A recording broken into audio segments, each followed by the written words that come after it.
सिंध में तालीमी इस्लाहत के सिलसिले में अहम पेशरफ हुई है। असातिज़ा की कमी के बायस बंद रहने वाले स्कूलों को खोल दिया गया, जबकि 2879 स्कूल में असातिज़ा की दस्तयाबी को यकीनी बना दिया गया है। जबकि नोटिफिकेशन के तहत 2587 असातिज़ा को बंद स्कूल में तैनात कर दिया गया। इस मुतालिक आपको बताएं कि सिंध में तालीमी इस्लाहत के सिलसिले में अहम पेशरफ हुई है। तफसीलात क्या है, मरियम हसन से जानते हैं। मरियम, आगाह कीजिएगा।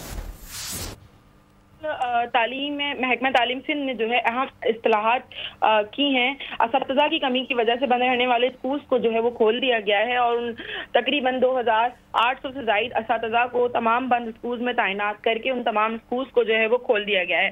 वज़ीर तालीम सिंध की जानिब से कहा गया है कि असातिज़ा की प्लेसमेंट कमेटी की तजवीज़ के तहत बंद स्कूल में असातिज़ा की कमी को पूरा कर दिया गया है, जिसके बाद बाकायदा नोटिफिकेशन जारी कर दिया गया है।